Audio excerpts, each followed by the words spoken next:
Vous êtes sur Africa Télévision, bienvenue à tous. On fait le point sur l'actualité. D'abord, les titres.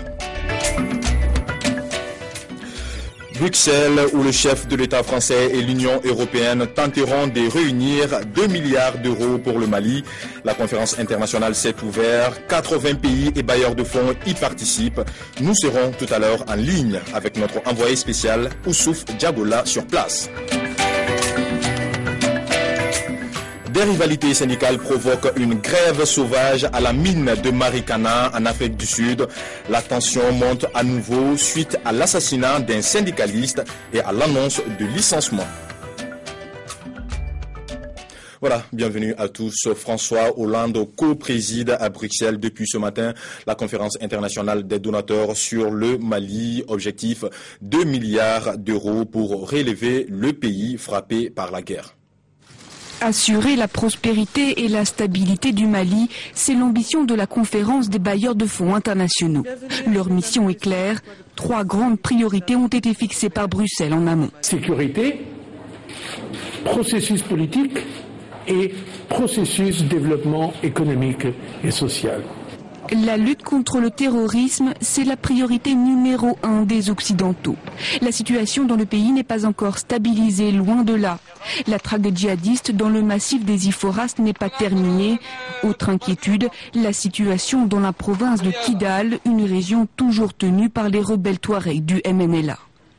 La reconstruction du pays passera aussi par un effort de développement. L'aide servira à financer le retour et la réinstallation des 467 000 personnes déplacées au début du conflit. C'est le tiers de la population du Nord. Dernier objectif, la transition politique dans le pays. Bamako s'est dit prête à accélérer le processus électoral. Nous avons décidé d'organiser ces élections, en tout cas l'élection présidentielle, avant la fin du mois de juillet. C'est un pari que nous allons tenir. C'est un pari que nous sommes obligés de gagner. L'élection devra se tenir sur l'ensemble du territoire. Un défi difficile à relever pour Bamako, mais fondamental pour les Occidentaux. Pour parler justement de cette conférence des donateurs, nous sommes en ligne avec notre envoyé spécial à Bruxelles, Youssouf Diagola. Bonjour Diagola. Oui, bonjour Kaba. Alors Diagola, la conférence est ouverte il y a quelques heures. Pouvez-vous nous dire quelles sont les grandes lignes du dossier en discussion actuellement? Oui, Kaba, il faut retenir que depuis ce matin, la conférence qui se tient sur la base pour la relance durable du Mali PRD est un document qui constitue le support de la conférence et qui s'inscrit dans le cadre de la feuille de route pour la transition du 29 janvier 2013. Et les objectifs de la conférence sont alignés pratiquement en 12 points, entre autres répondre aux urgences humanitaires et aux conséquences de la crise, relancer l'économie par l'appui au secteur privé, le renforcement de l'agriculture, l'investissement en infrastructure et l'emploi des jeunes, et surtout, un point principal, promouvoir la place des femmes dans tous les secteurs. Et le PRD qui s'étendra sur la période de 2013-2014 manifeste un besoin financier de 2 849 milliards exactement en francs CFA. Oussouf Diagola en direct de Bruxelles. Merci Oussouf. Merci Kaba. Voilà, nous reviendrons pour plus de détails sur cette conférence des donateurs dans nos prochaines éditions. Le président du Burkina Faso, Blaise Compaoré, médiateur de la CEDEAO dans la crise malienne, est également à Bruxelles pour cette rencontre des donateurs. Avant de s'envoler hier, il a situé les enjeux de cette rencontre et a salué les efforts des différents acteurs pour une sortie de crise au Mali. On l'écoute.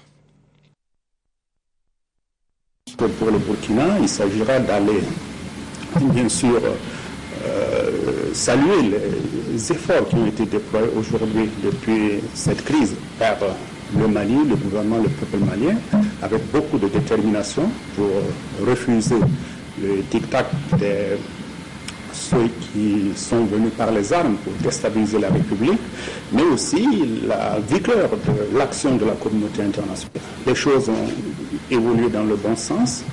Le gouvernement malien a aujourd'hui une feuille de route avec des perspectives d'élections démocratiques, libres, ouvertes sur l'ensemble du territoire. Et bien sûr, comme vous le soulignez, il reste pour les politiques de faire en sorte que nous puissions assurer cette intégrité territoriale pour permettre que ces élections se passent de façon normale. Si vous vous souvenez, en décembre, le Burkina Faso avait à son initiative organisé des échanges entre le gouvernement malien et ses mouvements du Nord, ce qui avait abouti à une déclaration qui, bien sûr, insistait sur le respect de l'intégrité territoriale du Mali.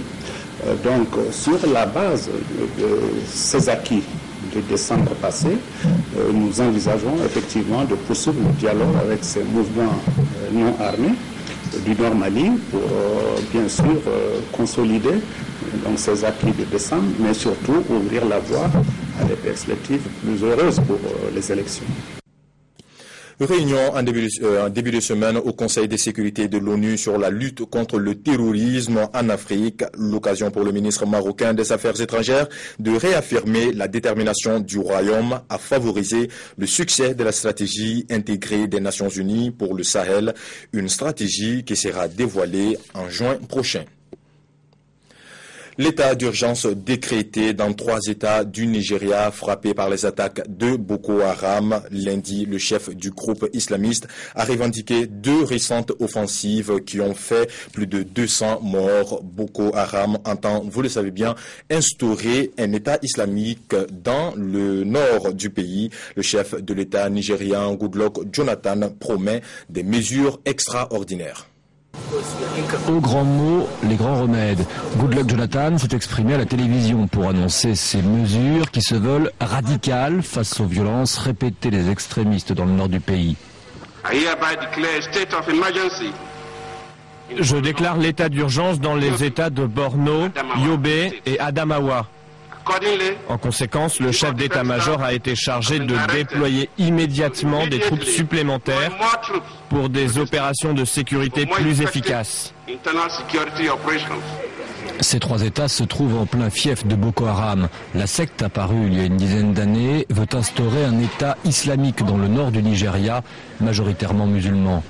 Lundi, Boko Haram a revendiqué dans une vidéo 2 attaques particulièrement meurtrières. Celle de Bama il y a une semaine, au moins 55 victimes, et surtout l'attaque de Baga mi-avril qui avait été suivie d'une violente répression par l'armée. Bilan final, près de 200 morts.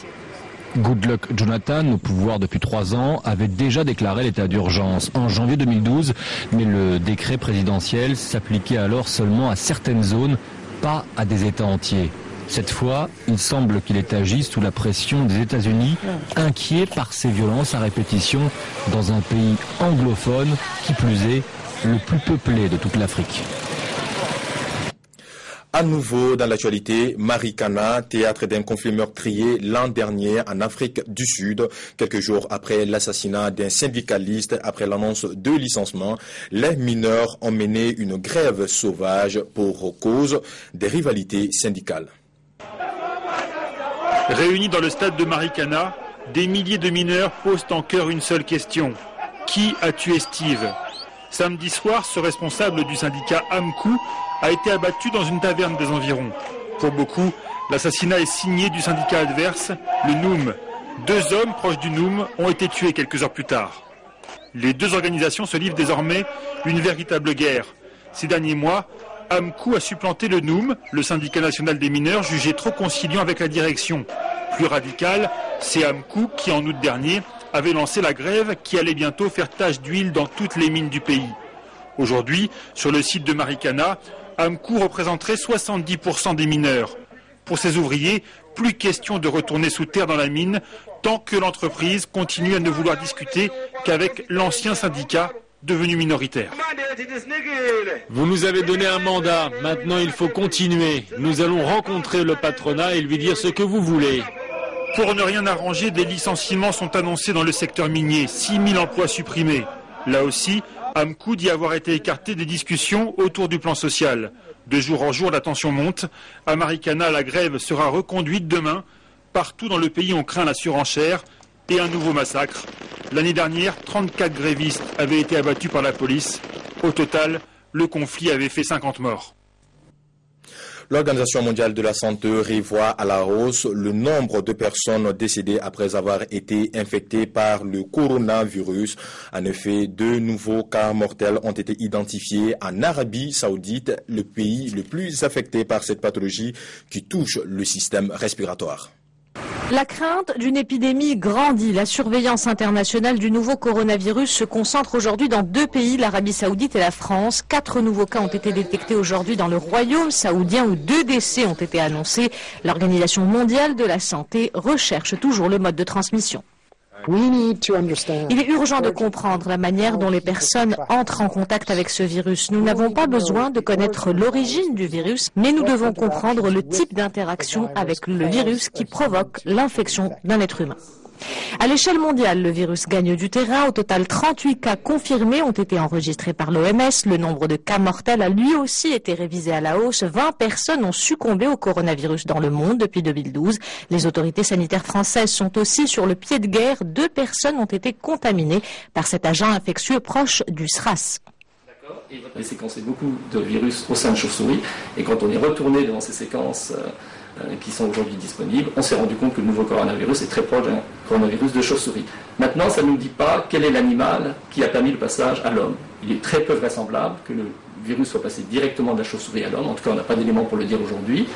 Il serait possible que ce soit au sein d'animaux d'élevage, par exemple, que ce nouveau coronavirus se propage aujourd'hui.